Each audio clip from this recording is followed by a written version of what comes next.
Good morning students. हमारे last video में हमने परासरण, उसके प्रकार और परासरण के महत्व के बारे में पढ़ा था। हमारा आज का टॉपिक है जीवद्रव्य कुंचन और जीवद्रव्य विकुंचन। तो पहले हम पढ़ते हैं जीवद्रव्य कुंचन।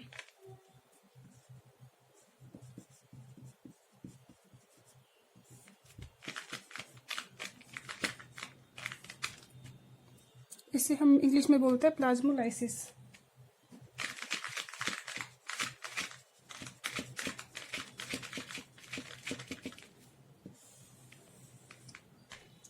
देखिए, जीवद्रव्य कुंचन, कुंचन का मतलब क्या होता है? सिकुड़ना, अर्थात जीवद्रव्य का सिकुड़ना। अब देखिए कैसे होगा। हम पिछले वीडियो में परासरण के बारे में पढ़ चुके हैं। अंतः परासरण यानी कि कोशिका के अंदर पानी पहुंचना। हमने दो प्रकार के परासरण पढ़े थे, अंतः परासरण और बहिःपरासरण।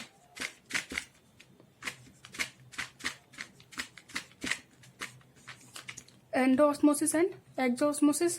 और इसी का जो रिजल्ट है, उसी का ये एक रिजल्ट है, क्या है? जीवद्रव्य कुंचन। अंतः परासरण का मतलब क्या है?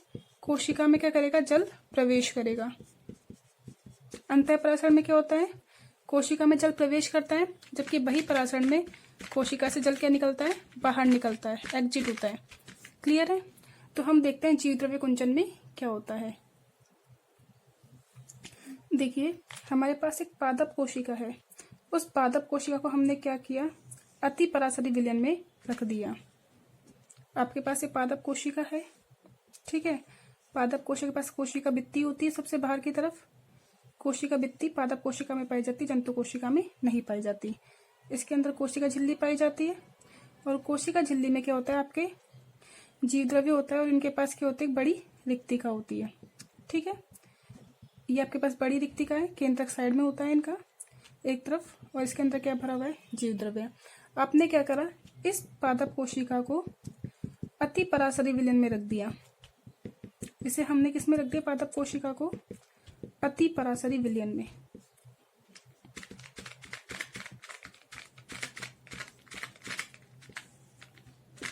अब देखिए क्या होता है अति परासरी विलयन। हम पढ़ चुके थे, ऐसा विलयन जिसकी सांद्रता कोशिका रस की सांद्रता से क्या हो? अधिक हो। यानी कि कोशिका रस की तुलना में इसके पास विलेय के पदार्थ क्या होंगे? ज्यादा, और विलायक यानी कि जल क्या होगा इसके पास? कम। क्या देखा हमने? इस कोशिका को हमने, ये जो पादप कोशिका थी आपकी, इस पादप कोशिका को हमने अति परासरी विलयन में रख दिया। अति परासरी विलयन में से क्या तात्पर्य है? कि विलेय की मात्रा ज्यादा है, और विलायक यानी कि जल की मात्रा क्या है? इसमें कम है, ठीक है। किसके सापेक्ष? कोशिका रस के सापेक्ष। जब हम किसी कोशिका को अति परासरी विलयन में रखते हैं, तो हमने लास्ट वीडियो में देखा था कि जो जल है वो कहाँ जाता है? अपनी उच्च सांद्रता से निम्न सांद्रता की ओर।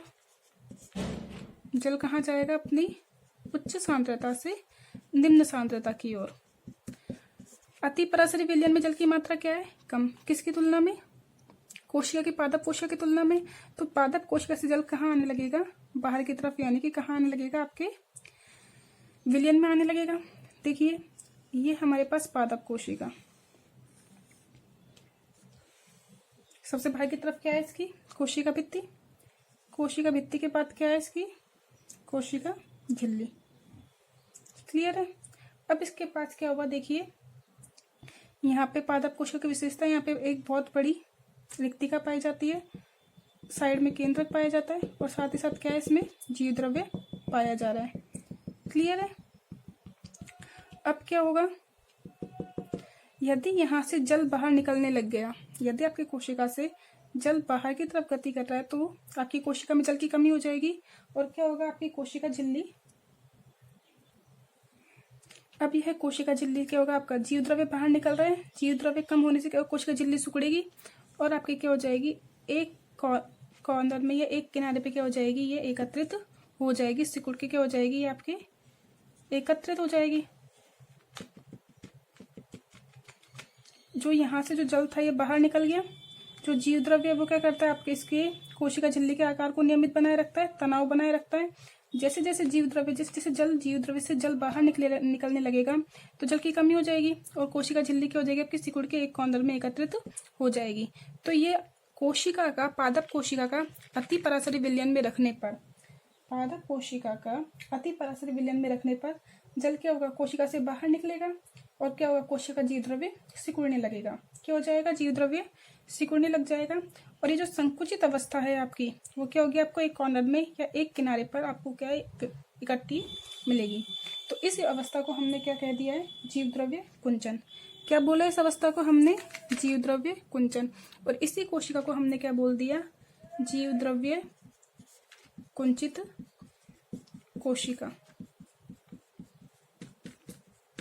क्या बोल दिया इसे हमने, जीव द्रव्य कुंचित कोशिका, यानी कि प्लाज्मोलाइज्ड सेल, प्लाज्मोलाइज्ड सेल। तो जीव द्रव्य कुंचन देखा हमने, एक बार दोबारा देखते हैं। यदि किसी पादप कोशिका को अति पराशरी विलयन में रखते हैं तो पादप कोशिका से जल कहाँ निकलने लगेगा, बाहर निकलने लगेगा, यानी कि बहिःपरासरण होगा। और बहिःपरासरण होने के कारण क्या हो जाएगा, जो जीव द्रव्य कोशिका झिल्ली थी, जो कोशिका की भित्ति के समीप उपस्थित थी, सिकुड़ के कहाँ एकत्रित हो जाएगी, आपके एक कौंदल में एकत्रित हो जाएगी। इसे हमने क्या बोल दिया, जीव द्रव्य कुंचन। क्लियर है। अब इसी का ही एक विपरीत प्रकार है जिसे हम क्या बोलते हैं, जीव द्रव्य विकुंचन। जीव द्रव्य विकुंचन। देखिए, जीव द्रव्य कुंचन का ही ये उल्टा है विकुंचन, डीप्लाज्मोलाइसिस। क्या होगा डीप्लाज्मोलाइसिस में, कि जीव द्रव्य कुंचन, जो जीव द्रव्य सिकुड़ा था वो वापस क्या आ जाएगा, अपनी पूर्व अवस्था में आ जाएगा। तो इसे क्या बोल देंगे, जीव द्रव्य विकुंचन। अब जो ये आपके पास ये जो कंडीशन थी, इसे हमने क्या बोल दिया, जीव द्रव्य कुंचन। यदि ये जीव द्रव्य जो कुंचित कोशिका है ये वापस अपनी सामान्य अवस्था में आ जाए, यदि जीव द्रव्य कुंचित कोशिका वापस में अपनी सामान्य अवस्था में आ जाए तो इसे क्या बोल देंगे, जीव द्रव्य विकुंचन।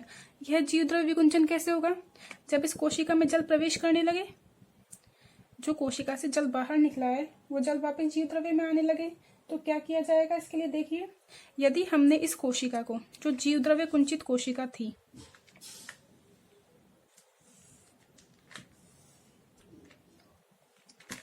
ये आपके पास कौन सी कोशिका है इस टाइम पे, जीव द्रव्य कुंचित कोशिका, जिसके पास जीव द्रव्य की मात्रा में क्या है, कमी। यदि आप इस कोशिका को पुनः शुद्ध जल में रख दीजिए या क्या कर दीजिए, अल्प पराशरी विलयन में रख दीजिए। इसे किस में रख दिया हमने, अल्प पराशरी विलयन में। अल्प पराशरी विलयन का मतलब क्या है, ऐसा विलयन जिसमें कोशिका रस की अपेक्षा क्या हो जाएगा, विलय के कण तो क्या है, कम, और विलायक यानी कि जल की मात्रा क्या है यहाँ पे, ज्यादा।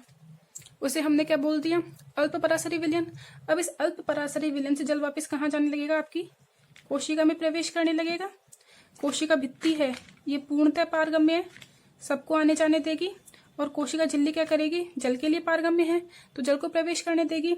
यदि आप इस जीव द्रव्य विकुंचित कोशिका को पुनः अल्प पराशरी विलयन में रखेंगे तो वापस कोशिका किस में आ जाएगी, अपनी पूर्व अवस्था में। तो इसे क्या बोल देंगे हम, जीव द्रव्य विकुंचन। क्लियर है। इस अवस्था से इस अवस्था में आने को तो हमने क्या कह दिया, जीव द्रव्य कुंचन, और सामान्य अवस्था में वापस आने को हमने क्या कह दिया, जीव द्रव्य विकुंचन। क्लियर है। अब इसे हम प्रयोग द्वारा देखने की कोशिश करते हैं। जीव द्रव्य विकुंचन का हम प्रायोगिक प्रदर्शन करेंगे। इसके प्रायोगिक प्रदर्शन के लिए, यानी कि इसको प्रयोग द्वारा सिद्ध करना है आपको, तो इस जीव द्रव्य कुंचन के प्रायोगिक प्रदर्शन के लिए हम एक पादप की पत्ती लेते हैं। उस पादप का नाम क्या है, रोहियो डिस्कलर। रोहियो डिस्कलर।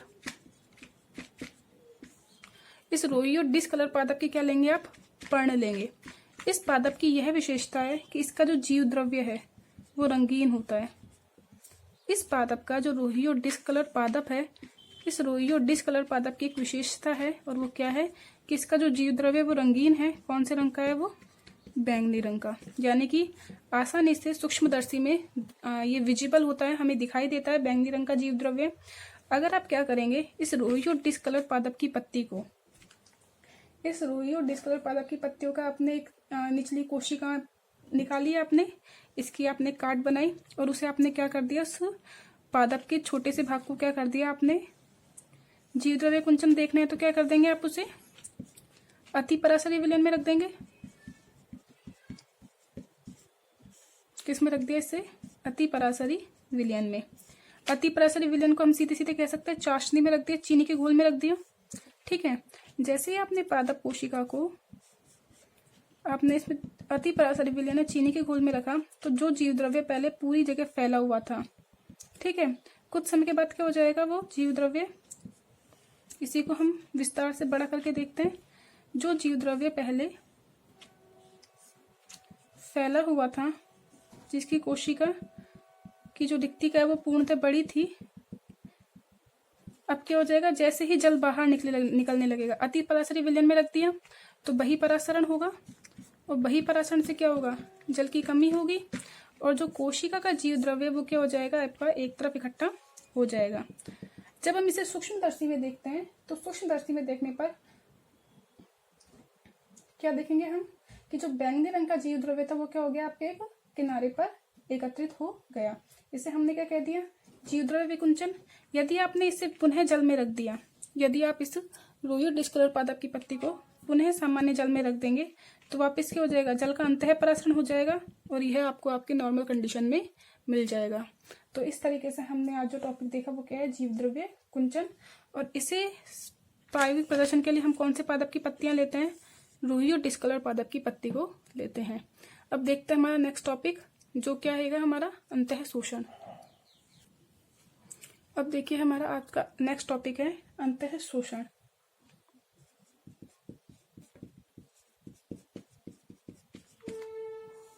जिसे क्या कहा जाता है, एम्बिशन।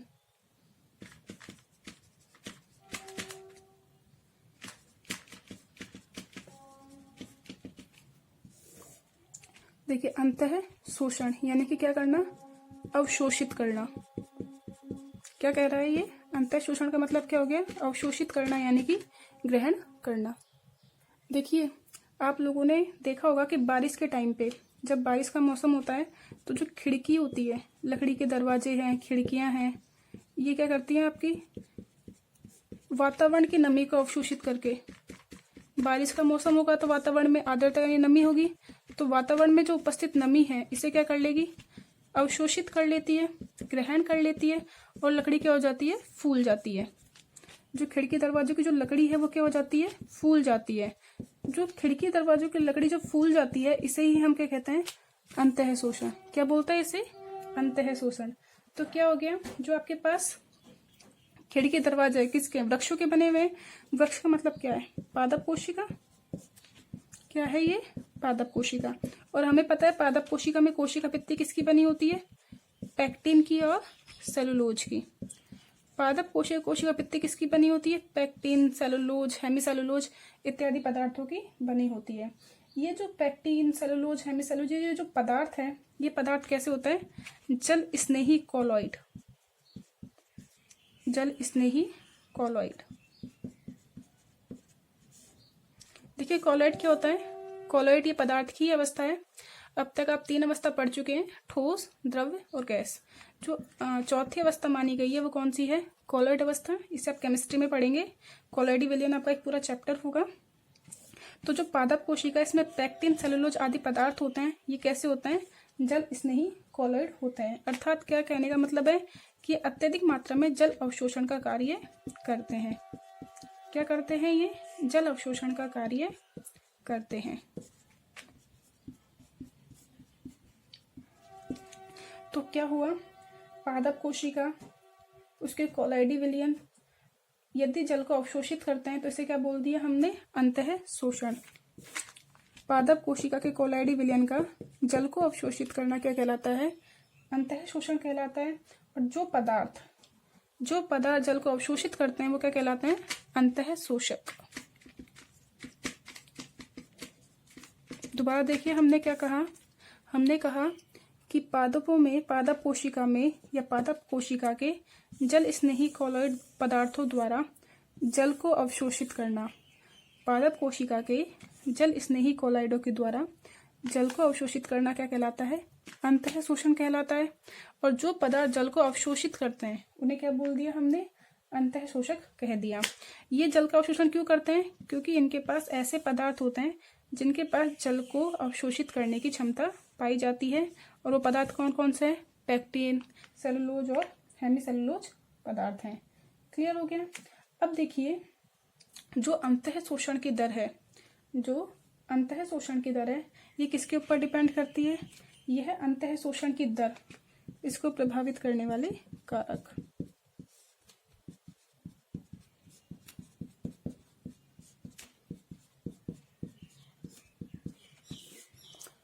अंतः शोषण की दर को प्रभावित करने वाले कारकों में क्या क्या हो गया? तापमान। देखिए, तापमान कम होगा तो जल अधिक अवशोषित होगा।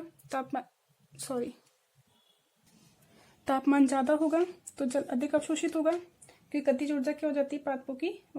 जल के अणुओं की गतिज ऊर्जा क्या हो जाती है? ज्यादा हो जाती है।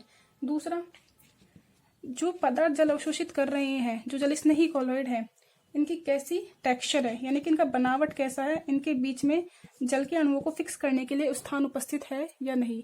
यानी कि जो कोलॉइड पदार्थ है, इनके बीच में गैप होना चाहिए ताकि जल के अणु इनके साथ बंध बना सके। यानी कि बनावट या बंधुता कि जल के अणुओं के साथ कितनी तीव्र गति से क्रिया ये कर पा रहे हैं। अगला है जल विभव, वाटर पोटेंशियल। जल विभव क्या होता है हम नेक्स्ट टॉपिक में देखेंगे कि जो जल के अणु हैं उनके पास क्या होती है? अपनी खुद की गतिज ऊर्जा होती है। जल के अणुओं की अपनी गतिज ऊर्जा होती है, जिसे हमने क्या कह दिया? जल विभव। इसके बारे में हम विस्तार से बात करेंगे। तो क्या देखा? अंतः शोषण को प्रभावित करने वाले कारकों में क्या देखा हमने? तापमान, कोलॉइड पदार्थ की बनावट या जल के साथ बंधुता, साथ ही साथ क्या हो गया? जल विभव। अब इस अंतः शोषण का क्या महत्व है इसके बारे में हम देखते हैं। ठीक है, अंतः शोषण का महत्व। अंतः शोषण का महत्व देखिए, पहला महत्व तो हम देख ही चुके थे।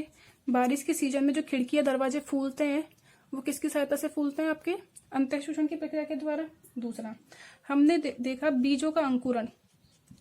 जब बीजों का अंकुरण होता है तो किसकी आवश्यकता होती है? जल की आवश्यकता होती है। बीज के अंकुरण में किसकी आवश्यकता होती है? जल की आवश्यकता।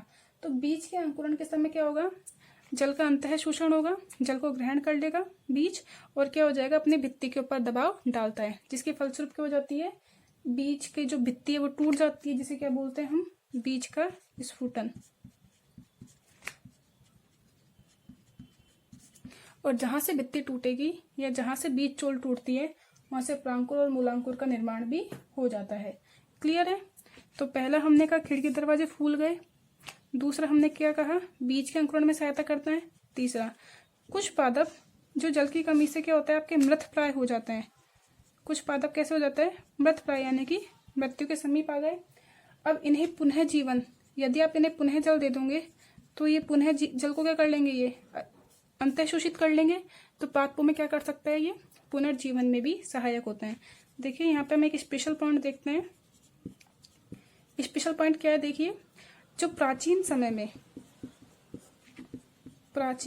में चट्टाने, बड़ी बड़ी चट्टाने तोड़ने के लिए हम क्या करते थे? लकड़ी का उपयोग करते थे। किसका उपयोग करते थे? लकड़ी के बड़े बड़े तनों का उपयोग करते थे। और ये लकड़ी के तने थोड़ा जल अवशोषित करके, यानी कि अंतः शोषण के द्वारा क्या करते थे? चट्टानों को तोड़ने का काम करते थे। तो प्राचीन समय में चट्टानों को तोड़ने में किसका उपयोग किया जाता था? लकड़ी के लंबे लंबे तनों का उपयोग किया जाता था। और किसका एग्जाम्पल है ये? अंतः शोषण का ही ये एग्जाम्पल है। तो ये थोड़ा एक्स्ट्रा है, इसे ध्यान रख लेना। तो आज हमने जीव द्रव्य विकुंचन और अंतः शोषण के बारे में पढ़ा। हमें नेक्स्ट वीडियो में हम परासरण दाब, भित्ति दाब, स्फीति दाब, विसरण दाब न्यूनता आदि के बारे में अध्ययन करेंगे। तब तक के लिए थैंक यू।